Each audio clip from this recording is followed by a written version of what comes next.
This is Orhan Pamuk talking from Istanbul. Hi to Phoenix Weekly. The Nobel Laureate in Literature, writer Orhan Pamuk.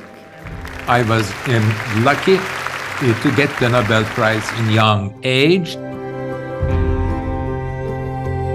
大家好，我是思琪。今天凤凰周刊邀请到了诺贝尔文学奖得主、土耳其当代著名小说家奥尔罕·帕慕克。Hi to Phoenix Weekly. This is Orhan Pamuk. We know that it's been 17 years since you were awarded the prize. And did this honor brought any significant change in your personal life and writing? First of all, before the Nobel Prize, especially Turkish, but sometimes European newspapers were also saying Pamuk will get the prize. I was very young. I was thinking I may get it in 20 years, not in 2006, but 2026 or 2036 when I'm 75 or something. But I got it. I'm lucky early. When I received I was in America, so I received the news 6 o'clock in the morning. They woke me up and said I received the Nobel Prize. My first impulse was, this will not change my life. And also, I was in the middle of a book, that is Museum of Innocence. Here, 2 months, I was busy with publicity, talking to people, going to ceremony, many things. But then, after getting the Nobel Prize in December in Stockholm, I returned to writing of Museum of Innocence. In that sense, Nobel Prize did not change my life. And I'm just curious, how do you view the criticism about Nobel Prize in literature? Like they represent political preference of a selection committee and the lack of diversity, as well as too male-dominated. Also, they're focusing too much on European and North American writers, neglecting writers from other regions. There are so many criticisms, partly because whenever there is a Nobel Prize announced, journalists want to criticize it. In fact, in the United States, where I teach at Columbia University, they were angry because for a while they never gave it to an American writer. Then they gave it to Bob Dylan. I criticize it. He's, yes, a poet, but they should have given to another. People criticize it because they don't give it to their country. Sometimes people criticize it because they gave it to Alexander Solzhenitsyn, and he was criticizing the Russian political system. And they say it's political. Yes, sometimes the Nobel Prize can be political. I am also criticized. My critics criticize me because saying you're not a good writer. Yeah, they gave it to you because you're political. It's not true. My mind is not busy with Nobel Prize criticism. It's a good prize, and my joke about it, it's a good prize, and I recommend Nobel Prize to everyone. And I add, I recommend Nobel Prize to everyone, especially in young age. You mentioned that you strongly feel the differences in how readers from different countries perceive your books. In China, your most popular one is My Name is Red. Why do you think you are so popular among Chinese readers? It's my most extremely famous book, and other books do not get close to it. If you ask me, why do Chinese readers like it? There are many reasons. But I think one reason is that my approach to Ottoman painting, Chinese painting, is close to Ottoman painting and calligraphy. The other thing that in that book, I use old Asian stories. These stories first start at China, then go to India, then go to Iran, then come to Istanbul. Islamic classics, some of them are Indian or Chinese stories in disguise. These book stories change on their way. Third reason, the Nobel Prize winner, Moyan, is my friend. In fact, we met because I was not famous. I did not have Nobel Prize. He did not have Nobel Prize. but he had read My Name is Red and liked it very much and talked about it. And suddenly, after he talked about it, some 1 month later, my book won a Nobel Prize, and that made a great publicity. I'm grateful to Moyan. After that, I won the Nobel Prize. After 2 or 3 years later, he won the Nobel Prize. He came to Turkey. Some of the popularity of My Name is Red is related to Moyan's backing of the book. Great. Are you a close friend and always exchange? How can we be close friends? He is living in China. I'm living here. But we have met. He showed me around in China, and he came to Istanbul. He only, after his Nobel Prize, went to Germany and Istanbul. I showed him around. We had dinner. Our photos are all published in Turkish newspaper. I have a great view in my balcony in my office. He came to my office and we had dinner together. Yes, he is my friend. I respect him. I like his books, but we don't see each other every day. To be a great friend, you have to see each other frequently. He is in China. I am in Turkey. Tell him my best. Did his books or any Chinese author's books inspire you in some way? I like Moyan's books. I like his inventive attitude to literature. But my books are different. The way I look at the world is different. But he is a great writer with a character. Moyan's books are translated to Turkish, but he does not inspire me. I see what he is doing, but my literature is different. During your last visit to China in 2008, we know you bought a significant number of classical Chinese paintings. Did these paintings inspire you in writing? They are downstairs in my library. Whenever I do an interview with the Chinese media, I'm proud to show them, hey, let me show you my Chinese painting library. I am also a painter doing paintings inside notebooks. And now I am exhibiting those paintings.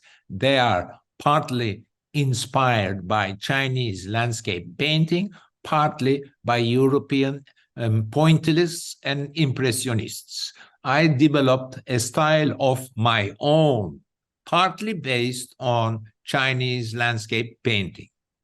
I like reading, especially Chinese painting manuals. How to render a bird, how to do a closed mountain, how to draw a river, how to see an empty page. I started researching and buying books about Chinese painting when I was writing my book, My Name is Red. There is not much mention of Chinese painting in that book, but I read a lot. I read about techniques, but also philosophy of painting, which I write a lot in My Name is Red. The greatest scholar, writer about Chinese painting in the United States and outside of China is James Cahill. Wrote about literati, the Chinese scholars who, for political reasons, went up to the mountains and stayed there in exile and wrote poetry and did painting. All of these things that I learned from him about Chinese scholars, what in West called literati, and their paintings and poetry romantically inspired me. And I'm just curious, in your books, many characters come from different backgrounds, but we know that you grew up in a wealthy family and you start your career as a freelancer. So how do you understand people from lower class than you or different social? Yes, as you say, I am coming from an upper class wealthy family, and I'm also living in an upper class neighborhood. I am not one of them. That doesn't mean that I cannot write about them. I talk and talk and talk and interview. These interviews give me a sense of the language they speak. I try to imitate the language they speak. I try to use that language. I went there some 10 years ago to write this novel, and I was famous. They said, oh, Orhan Pamuk is here, and he is writing about yogurt sellers. They all called each other with mobiles, and in 10 minutes, people who worked in Istanbul in 1950s and 60s, they all gathered in the local tea shop and told me their stories. In that sense, I am very ethical. I show respect to these people. I try to represent the reality of their hard life. And what is amazing and good is the optimism of these people who really made a living carrying heavyweight yogurt. What they were doing is they were essentially, believe me, porters carrying huge weight and saying, yogurt, ching, ching, ching, ching. And then someone say, come up. And they said, they had bodies like heavyweight carriers. And their whole life was spent like this. They never got rich, but they were okay. Then they get retired and return to their houses. I feel obliged. I feel a lot of respect for these people. So, and in fact, I wrote my 500-page book, A Strangeness in My Mind, as a sort of representing my respect. And sometimes Turkish government, Turkish rich did not treat them right. They belittled them. They just, you can't sell it here. You can't do this. You can't do that. I also wrote about their struggles, how they got married, how they find their girlfriends, how they raise their children, their problems. It's fun. Not only I'm sitting at the table writing, but researching, learning, knowing so many people. What kind of novels are you working on right now? I'm a diary keeper. In small notebooks, I do paintings and like these notebooks. And I also write my daily impressions, such as I did an interview with Chinese newspaper magazine Phoenix, for example. I may write this. Then I also sometimes draw pictures inside them, like this, or sometimes there's only writing. Now I've been keeping these notebooks for the last 15 years.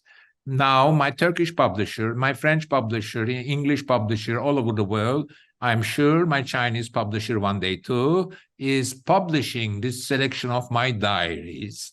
I am also writing an autobiographical novel about first love, how one falls in love, and it's more important, its effects, its spiritual effects on the person. But I don't want to talk about it because I'm in the middle of it. I understand. That's no problem, no worries. Do you believe that the influence of printed books is diminishing? No, printed, yeah. Oh, the importance of text is not diminishing. This is, for me, it's not a big subject because this is a more important subject for writers who write trashy fiction, cheap books. While book sales in the United States paper book sales, did not go down. My percentage of book sales and digital books is low. My book sales, both in Turkey and in the United States and Europe, I'm sure in China too, did not go down during the coronavirus pandemic. In fact, went up. Why? Because everybody was at home and was reading books. And as we know, your new book, The Night of the Plague, published last year, and you mentioned you rewrote nearly 80% of that book. And do you think we learned something from the pandemic and how our life and behavior has been changed as a result? My mind, almost for the last 40 years, was busy with the subject of plague. Why? Because for me, as I argued in my novel, My Name is Red, the anxiety or fear of death triggers individuality makes us be a bit different, egoist, worrying about our identity, more intense about our character and what we do in life. Death, I think, I argue, I am not the only one, a lot of other writers in West too. Death makes us think, what is the meaning of life? In fact, death, if we do not personally ask these questions, we go to religion. We secular. For me, the meaning of life, which comes from understanding death and worries about death or anxieties of death, if you are a secular person, not a very religious person, then suddenly one develops an intensity of character, difference, uniqueness. You go to art, you begin philosophizing, you read books, because your individuality is one's individuality. It develops if one begins to think of death very much. In fact, these are the ideas of Friedrich Nietzsche, the German philosopher. That's why for many years I thought of writing a plague novel set in Ottoman Empire, and I began that novel some 6-7 years ago. That is before the coronavirus pandemic started. And I was in third year of my writing, wrote more than around 75-80% of my novels. Bing, coronavirus started. In fact, my friends who were saying to me, Orhan, who would care about your medieval Islam plague novel? It's a dated thing. It's a boring subject. My novel may be boring, but suddenly, bang, and this happened. The same friends begin calling me, saying, Orhan, you're lucky. Your subject suddenly turned out to be actualité. I was not lucky. I was not lucky. My aunt is one of the first victims of coronavirus. She died, one of the first victims. We did not even go to her funeral. It was very sad. But yes, I was lucky in the sense that the subject of pandemic suddenly, which was an old-fashioned thing everyone thought, which was suddenly around. What I wrote in my novel was suddenly in the newspapers. I'd love to express my desire that Chinese people enjoy a happy Lunar Year. Thank you for giving me the opportunity to address Chinese people or people who read Phoenix media.